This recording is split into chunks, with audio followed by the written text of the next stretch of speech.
Eh bien, nous y étions cette semaine, après avoir visité le musée de Luango, d'abord Africa, le centre Africa, puis le musée de Luango. Déjà au musée de Luango, c'était dur, c'était dur à supporter. Ce sont des images que nous connaissons. Et quand j'ai découvert que ce qu'on enseigne en Occident, enfin, aux Noirs qui sont déportés, ce n'est pas cela du tout. Ça veut dire que puisque les rois sont aussi coupables que les colons, ben, il faut qu'il y ait aussi reconnaissance. Il faut qu'il y ait repentance là, à ce niveau. Que les rois, bon, il y en a beaucoup qui sont morts depuis, mais en tout cas la lignée, que solidairement, qu'ils acceptent de reconnaître que oui, ils ont partagé. Oui, ils sont, je vais pas dire simplement complices, mais devant Dieu, en tout cas, ils sont coupables. Ils sont coupables. Les, les courtiers, je sais pas s'il y en a, non, il y en a plus. Mais ceux qui sont de la lignée, en tout cas des rois, ils doivent demander pardon. Ils doivent demander pardon parce que on nous le cache. Mais une fois que cette information est su, ben, on peut pas continuer de la cacher. Il faut vraiment que les rois, ceux qui sont de la lignée, ceux qui sont engagés, ceux qui dirigent, puissent demander pardon, parce qu'on n'a jamais vu un peuple, deux personnes qui sont en dispute et qui reprennent une cohabitation sans se demander pardon, sans... Non, c'est pas possible. Pour cohabiter de nouveau, faut dire, je t'ai blessé, pardonne-moi. C'est comme ça qu'on fait dans les foyers. Dans les foyers, dans l'église, entre frères et sœurs. Quand on a fait, on reconnaît qu'on a fait du mal, on dit, je t'ai blessé, pardonne-moi. Si tu veux pas dire pardonne-moi, dis excuse-moi. Mais pardonne-moi, ce serait mieux. Et puis, et le pardon est une puissance qui libère. On le sait. Quand on pardonne, celui qui est en face, alors celui qui demande pardon et celui qui pardonne. Celui qui demande pardon libère celui qui a, parce que il y a de la rancune, il y a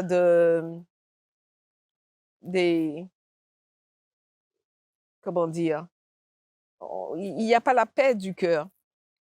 Et tout le temps, il n'y aura pas cette demande de pardon. Bien, nous aurons une diaspora diaspora de partout, hein, qui vit mal, ne serait-ce que dans l'esprit, un retour. Ils se disent, mais ils ne nous aiment pas. Qu'est-ce que je vais faire dans un lieu où je ne suis pas aimé?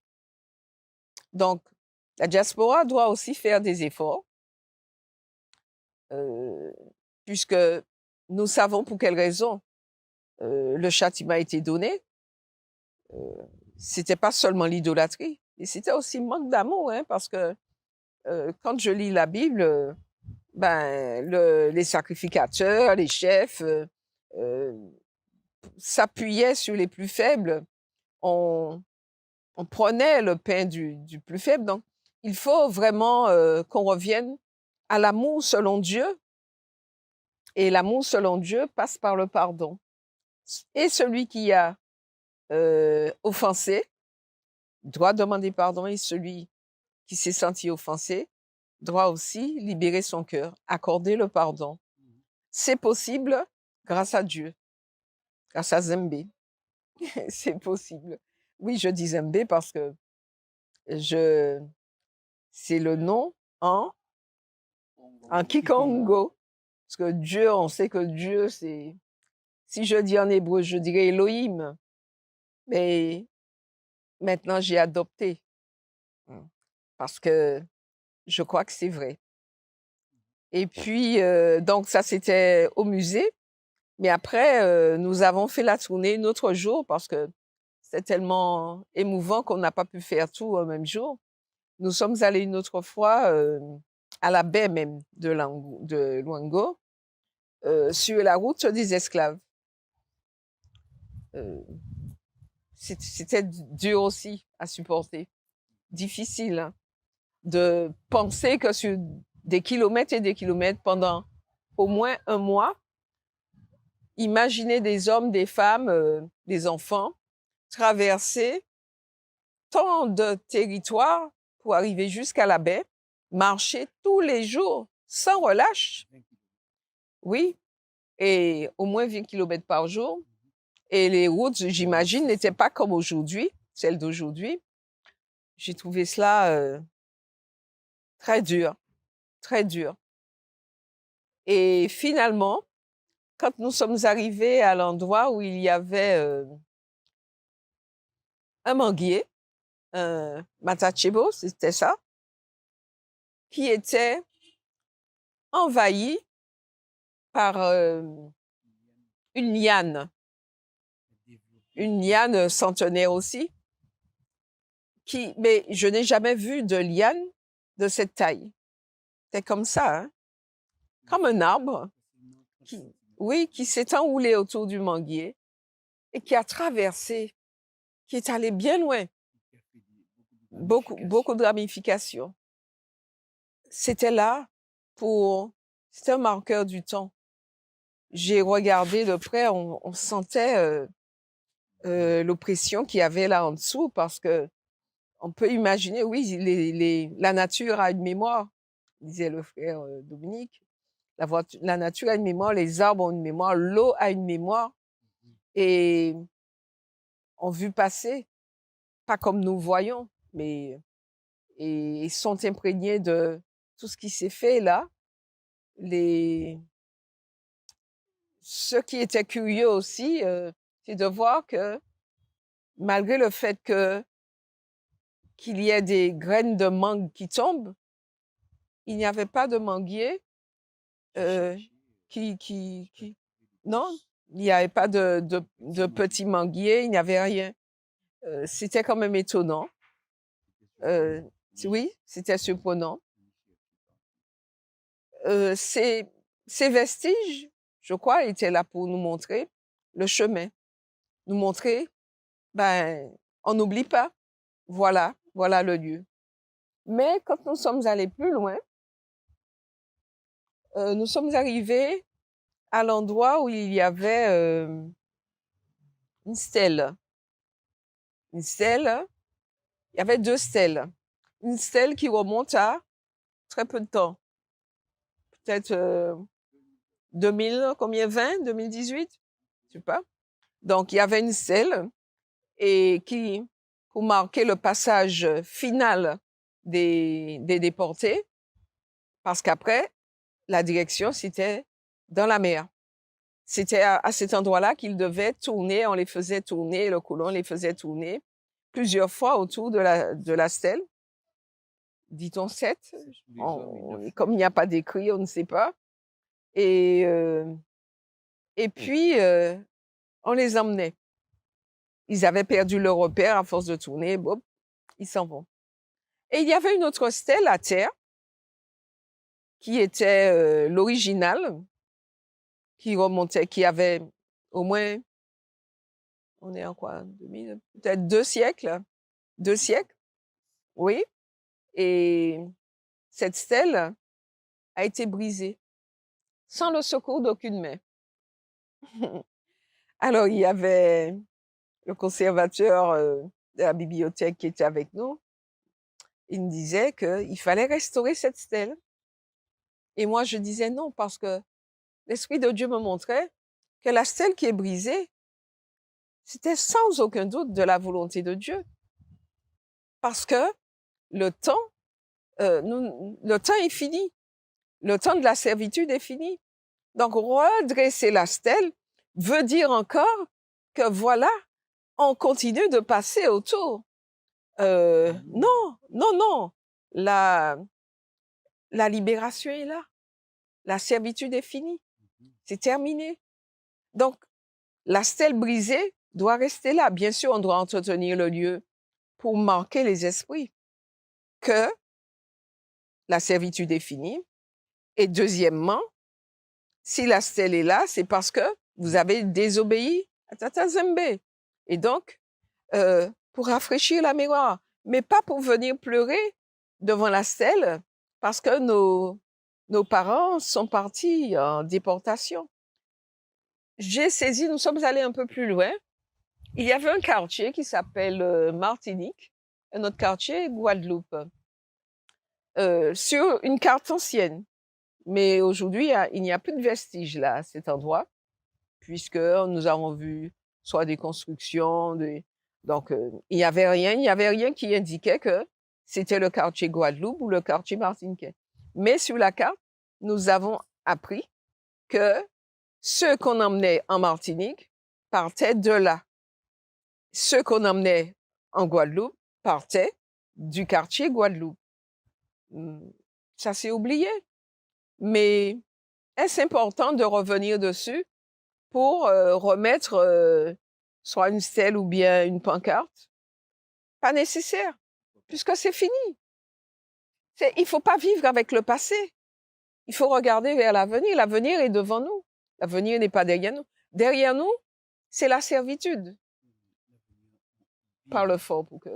Je veux dire que c'est vrai qu'il ne faut pas vivre avec le passé, mais nous devons quand même regarder le passé pour mieux avancer. Oui. C'est-à-dire que moi, j'aurais opté pour une véritable implantation de panneaux Martinique ou Guadeloupe. Pourquoi? Parce que tu disais qu'ils partaient à partir de là. Ils ont été recueillis à partir sur cette terre et dirigés vers la baie de Luango. Donc, probablement. Mais le problème, c'est que, à mon avis, il est important de marquer. Il faut marquer. Parce que quand je suis arrivé là, j'ai crié Martinique, mais j'ai cherché. T'as ressenti quelque chose. Mais j'ai ressenti qu'il y avait quelque chose de fort. Mais nous devons, je pense que ça doit être symbolisé. Il faut un symbole. Il faut un symbole. Ben, moi, c'est quand je suis arrivée là. Nous ne devons pas pleurer trop là-dessus. Le trop est de trop. Nous ne devons plus pleurer. Pourquoi? Parce que nous sommes la servitude est finie. La servitude est terminée. Alors, évidemment, si nous restons dans la pensée de l'esclavage, nous allons sans cesse gémir, sans cesse nous remémorer le passé, sans cesse être triste. Nous ne sommes plus. Si Dieu dit la servitude est finie, elle est finie. Donc, ça veut dire que nous sommes passés à un autre temps. Et il faut entrer dans ce temps-là. Mais si tu restes dans le temps, là, c'est pas quelqu'un qui va te prendre par la main pour te dire, viens. Bien sûr, Dieu nous fait des révélations. Parce que moi, pourquoi je suis ici et pas d'autres? Je suis ici parce que j'ai entendu la voix du Seigneur. Parce que depuis de nombreuses années, je criais au Seigneur, je lui disais, mais jusqu'à quand on sera, surtout aux Antilles, on souffrait avec les béquets, je disais, mais jusqu'à quand on souffrait sous la coupe des béquets, après sous la coupe de la France. Alors, tout le temps, on était dans les gémissements pour dire, Seigneur, jusqu'à quand? Agis, tu as fait des promesses. Accomplis tes promesses envers nous. Accomplis tes promesses. Et du temps de Christ, est-ce qu'on se souvient de ceux qui ont reçu la révélation de la naissance du Sauveur? Ceux qui ont reçu la révélation de sa naissance, c'était des bergers qui attendaient le Messie, qui attendaient le salut. Ils étaient là, ils étaient prêts. Je parle des bergers à qui les anges sont venus révéler que le Messie est né. C'était des gens qui étaient prêts. Parce que dans leur esprit, ils connaissaient la prophétie de la venue du Messie. Donc, ils étaient prêts dans leur cœur à recevoir ce Messie. Donc, qu'est-ce qu'ils ont fait? Ils sont allés aussitôt. Et quand ils sont revenus, ils ont donné la nouvelle dans tout Jérusalem. Pourtant, Jérusalem n'a pas cru. Puisque ceux qui avaient la connaissance, les sacrificateurs, les Lévites, ils ont tremblé. Puisqu'après les mages sont venus, ils ont dit, où se trouve le roi qui doit naître? Et ce sont ces mêmes sacrificateurs qui ont dit, à Bethléem Ephrata. Donc, ils avaient la connaissance. Et pourtant, ils n'ont pas cherché à vérifier si, effectivement, par les textes, est-ce que ce Messie était né? Donc, c'est pareil aujourd'hui. Ceux qui attendent la délivrance, ceux qui attendent la restauration, seront les premiers à qui Dieu va se révéler. Les autres viendront ensuite. Mais c'est logique, c'est normal, parce que ce sont ceux-là qui ont eu la foi. Ce sont ceux-là qui marchaient dans l'espérance. Et donc, on ne savait pas dans l'espérance de quoi, qu'est-ce que Dieu allait faire pour nous. Mais on savait qu'un jour, Dieu allait nous délivrer de tout cela. Et ceux qui marchent dans la foi sont les premiers à recevoir la bénédiction. Donc moi, si j'ai quelque chose à dire à tout le peuple qui est dispersé dans les nations, de quelque bord qu'ils viennent, ayez la foi. Replongez-vous dans les prophéties. Rapprochez-vous les uns de l'autre, comme dirait Ézéchiel dans le chapitre 37. Demandez. Si vous demandez à vos pasteurs, ils vous diront, oh, ne vous étonnez pas. Pour ceux qui me connaissent, certains diront, ah, cette sœur, elle est illuminée, elle est égarée. Oui, je suis illuminée de la puissance de l'Esprit Saint. Pas de la puissance d'égarement. Je suis illuminée parce que je crois que l'Esprit de Dieu m'a visitée.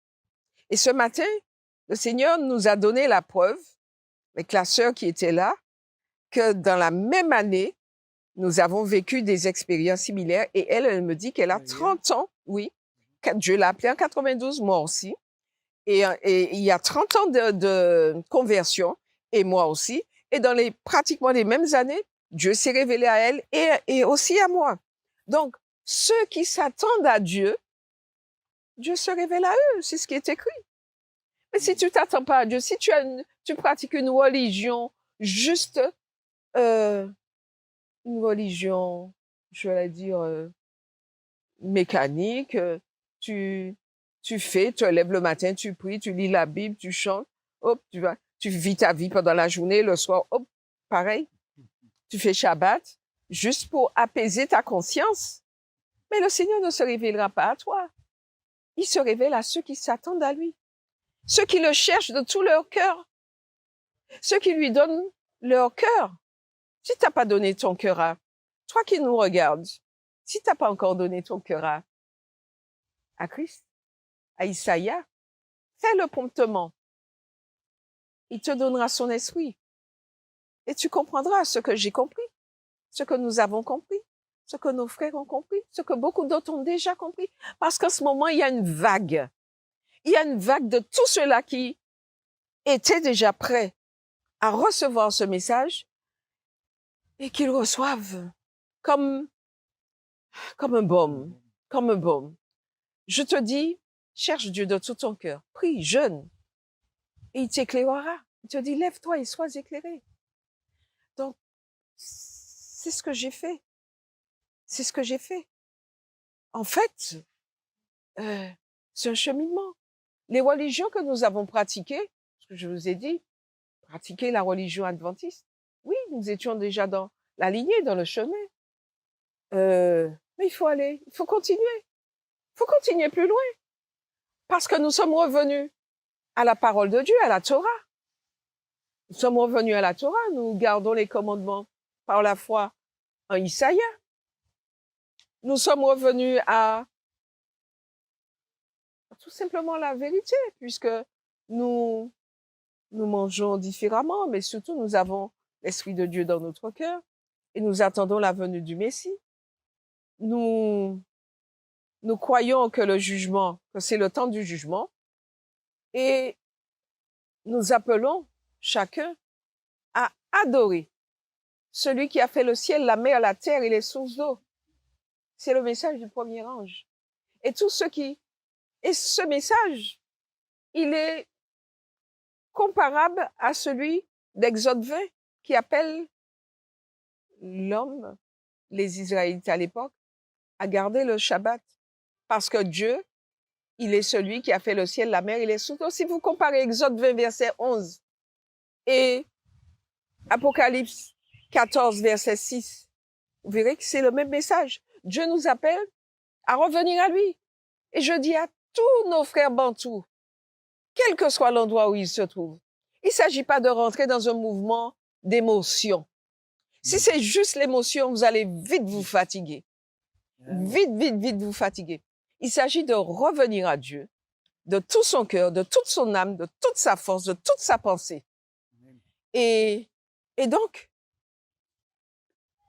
sa parole. Certains vont dire, oui, Jésus a aboli. Non, il n'a rien aboli du tout. Et entrons dans l'obéissance. Il a une restauration extraordinaire pour nous. Des choses que nous n'avons jamais vécues, que nos pères n'ont pas vécues, nous vivrons. Des restaurations grandioses, des guérisons spectaculaires, des choses qu'on ne peut pas imaginer. Qu'on ne peut pas imaginer. Moi, je vais pas dire, mais depuis plusieurs années, je vois la chose. C'est un moment d'émotion. Oui, oui, très, très fort. C'était un moment d'émotion et j'ai vu que c'était un lieu de malédiction puisque nos ancêtres sont partis de là. Et je suis étonnée de voir que, au fur et à mesure, la mer détruit ce lieu. Oui, la mer détruit ce lieu. Par l'érosion, la mer détruit ce lieu. Parce que c'est le passé. Quand j'ai touché, j'ai vécu aussi une expérience. C'est vrai que c'est touchant, mais après, l'Esprit de Dieu te reprend, te montre. Oui, c'est le passé parce que nous sommes sur le chemin inverse, chemin du retour. Et le chemin du retour. Et je ne reviens pas par là. Chemin du retour. Donc, la trace de l'abomination, la trace de la souffrance est en train d'être effacée pour qu'on puisse se réjouir. Et même mieux qu'à un moment, j'ai voulu, alors que j'étais dans l'eau, j'essayais d'imaginer les choses.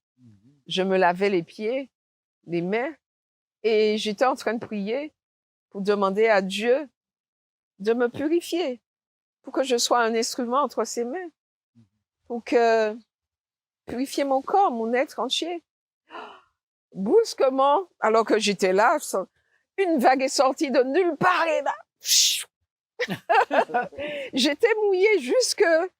Oui. J'ai traversé avec le frère Dominique et on a traversé, il y avait effectivement des vagues, mais on n'a pas vu des vagues arriver fortement comme ça. J'étais tout près. Donc, on n'a pas été mouillé.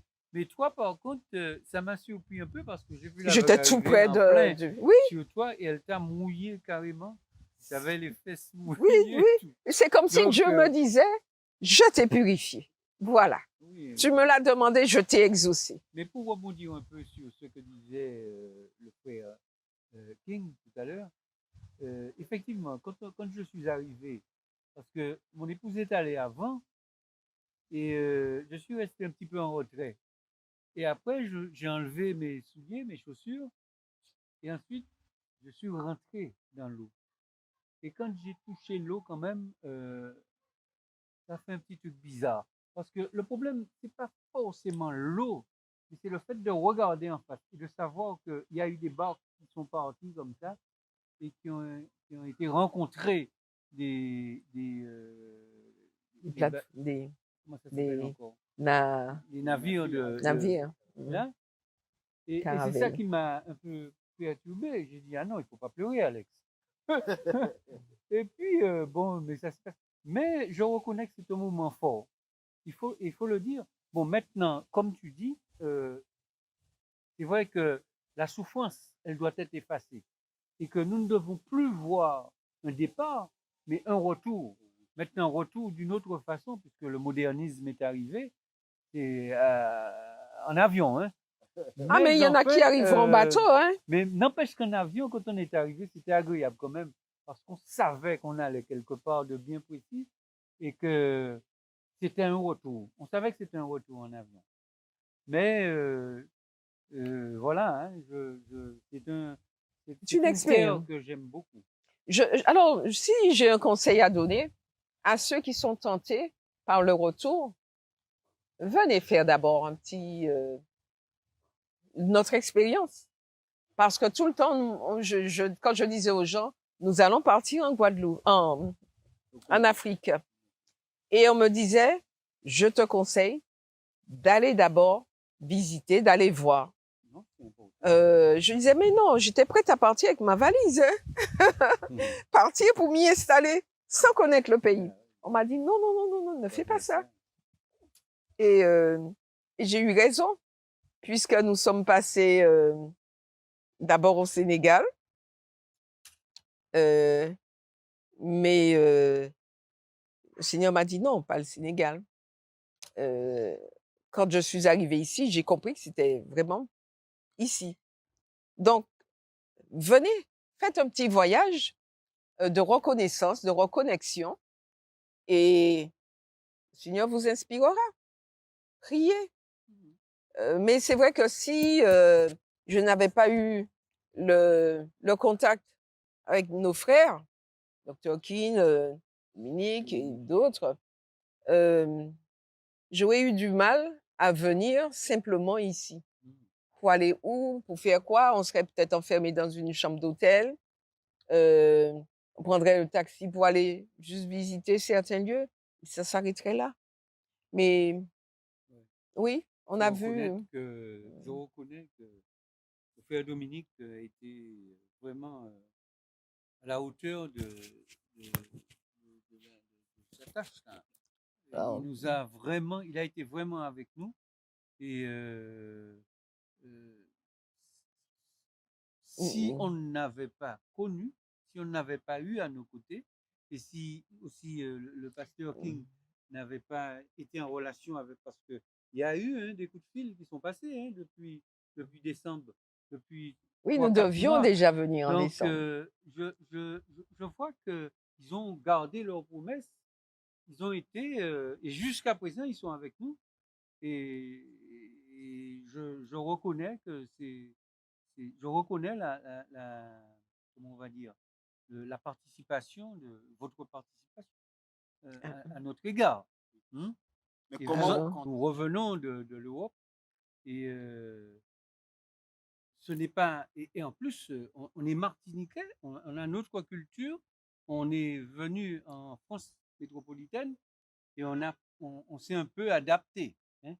Donc, outre cette adaptation, si on fait un décalage vers le Congo, il faudra quand même un temps d'adaptation. Et ce temps d'adaptation, que l'on veuille ou pas, il faudra le subir. Il faudra le subir. Parce que la vie n'est pas faite de roses. Hein. Et il ne faut pas croire que parce tout sera beau. Tout sera beau. Donc, on s'attend, il y aura des difficultés, mais le problème, c'est que la difficulté que je vais rencontrer dans un endroit où qui se rapproche de ma culture, sera peut-être plus intéressant pour moi de vivre que si je reste en Europe et puis le blanc, l'oppresseur, vous savez comment l'oppresseur fait avec nous, des fois? Ben, prenons le cas d'Ukraine, par exemple. Quand il y a eu en Pologne, là, pour les amener pour vers les la amener, Pologne. il fallait s'embarquer dans le train. eh ben, c'était les Blancs seulement. Les Noirs, on leur disait, vous attendez, les Blancs d'abord. Alors, Les imagine-toi Ukrainiens, que disait-il. moi, Voilà. je vais peut-être supporter ça dans quelques années.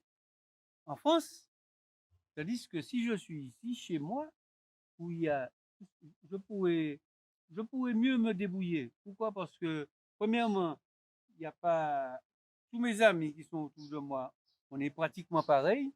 Et deuxièmement, l'oppresseur, il ne sera pas obligé d'être là. Hein? Hein? Il ne sera pas obligé d'être là parce qu'on va l'envoyer Tes en Europe. oppresseurs sortiront du milieu de toi. Sortiront. Ouais, c'est Parti. ce que la prophétie dit. Donc, Alors moi, oui, forcément, il faut avoir les pieds sur terre. alors, il parlait de Oui, d'équilibre. Il faut avoir les pieds sur terre. Nous avons connu un confort en Europe. L'Europe nous a montré un semblant, parce que pour moi aujourd'hui c'est vraiment un semblant de vie qui n'est pas la vraie vie. Parce que la vraie vie c'est quoi? On s'imagine que la vraie vie c'est aller travailler pour faire de l'argent, s'enrichir. Tu rentres chez toi le soir fatigué. Le midi, tu manges hamburger pour ceux qui mangent hamburger. Tu manges sur la main. Le soir, tu es tellement fatigué. Tu vas des fois dormir avec un petit rien. Ce n'était pas mon cas. Et je sais que beaucoup de gens ont vécu ainsi.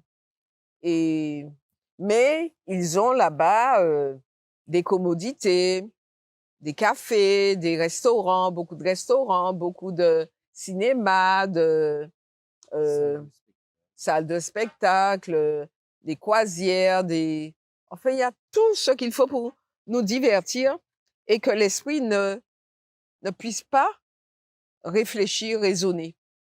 Tout ce qu'il faut pour s'étourdir. Les gens, je prendrai juste un exemple. Quand la période de l'été arrive, eh bien, il y a des familles, s'ils ne vont pas à la mer, tu les entends, pour eux, c'est anormal. Comme si tu as des vacances, tes enfants ne peuvent pas profiter pleinement de l'espace pour se récréer, rencontrer d'autres enfants, se reposer pour reprendre des forces pour recommencer l'année scolaire. Il faut à tout prix aller soit à la montagne, soit à la mer. Malheureusement, il y en a beaucoup qui ont adopté le mode de vie européen. Dieu nous garde.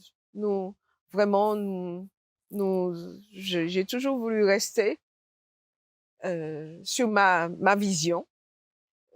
On peut vivre sans être obligé de suivre comme des moutons. D'ailleurs, on a vu que durant le premier confinement en France, beaucoup étaient sur le point d'exploser parce qu'ils ne pouvaient pas sortir, ils ne pouvaient pas aller au cinéma, ils ne pouvaient pas aller au restaurant. Et quand on leur a dit, si vous voulez sortir, si vous voulez aller au restaurant, allez, prenez. Donc, quand ils ont eu la picouse, eh ben, ils étaient contents, ils étaient heureux. Mais donc moi, en venant ici, je ne m'attends pas à mener la même vie. Le peuple de Dieu, c'est un peuple qui vit dans la simplicité, pas dans la pauvreté par contre. Parce que le peuple de Dieu, Dieu n'appelle pas son peuple à être pauvre. Il y a différence entre simplicité et pauvreté. S'il y a pauvreté, c'est parce qu'il y a quelque chose qu'on a raté. C'est parce qu'il y a, peut-être Dieu a retenu volontairement la richesse. Abraham était riche et plein d'autres. Dieu n'est pas pour nous voir parce que nous sommes la risée des peuples. Si demain nous crions, quand il a crié, oui, nous sommes les Hébreux de la Bible, ils disent les Hébreux de la Bible dans cet état. Donc, oui, la première démarche, c'est revenir à Dieu.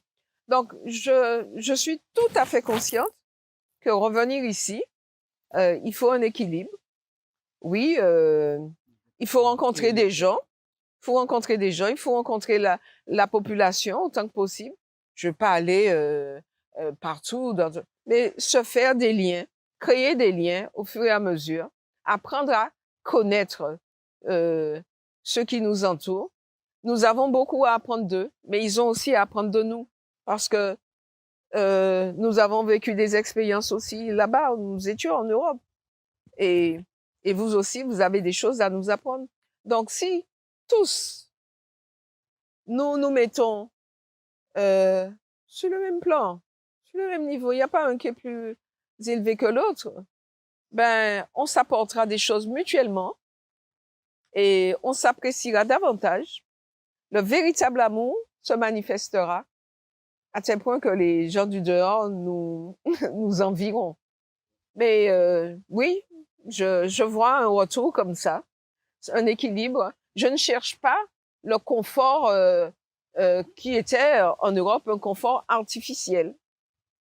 Je sais même pas s'il y a des cinémas ici, parce que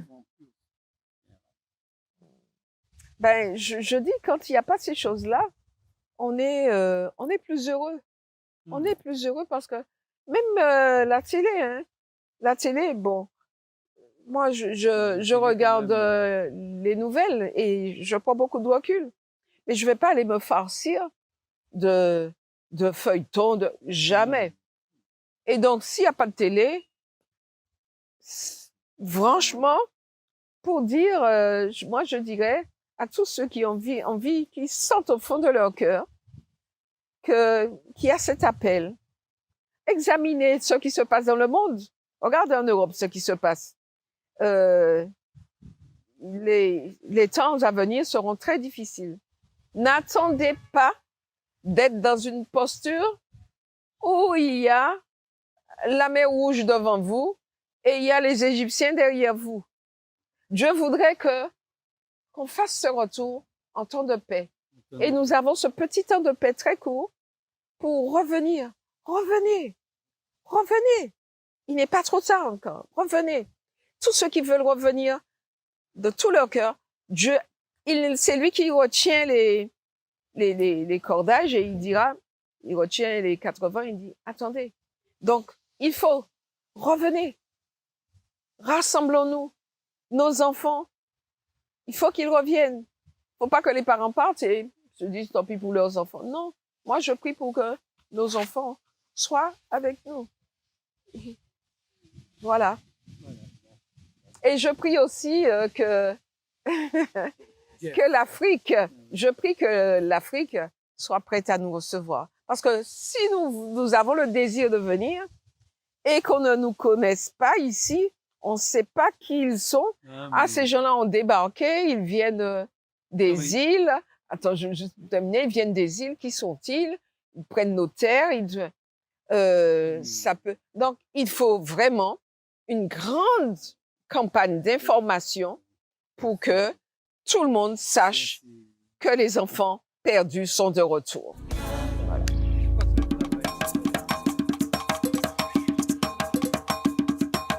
Mwendo ni kwenda mukwela jitate, mwendo ni kwenda mukwela di mama. J'irai en Europe pour chercher mes parents. J'irai aux Antilles pour retrouver mes sources. J'irai en Amérique pour parler des problèmes.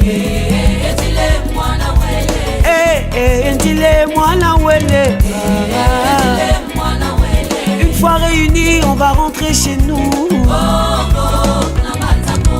Congo, ambe kuna banza Congo. Ambe Congo rentote la tuzonte la ba mama. Congo, kuna banza Congo.